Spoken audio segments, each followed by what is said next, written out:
dostlarım düştüm mızafır.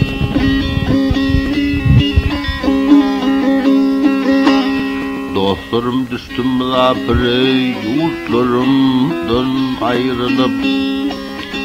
Ağlıgan ey, asurt ey, dost yarlardan ayrılıp.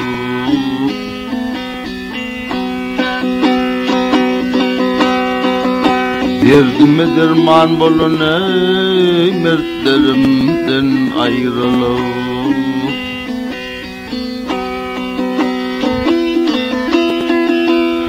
İlçin kıldım teveşney, kafirey kardeş bilen.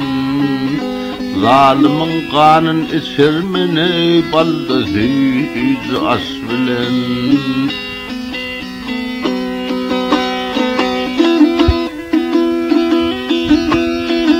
Ol karahaney, ay ol karahaney, ol hükmrevaney, hükmü sultan das bilen. Arkacım gözümde kıymetlerimden ayrılıp. Halı aydar ey hükmrevan, varsa Allah'dan ömür.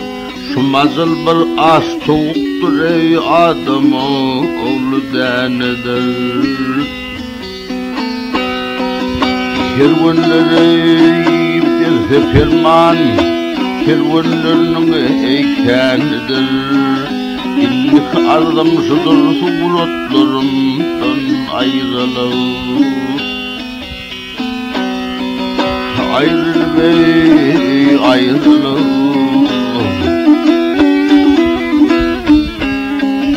Arkasın göğsünde kıymetlerimden ayrılıp.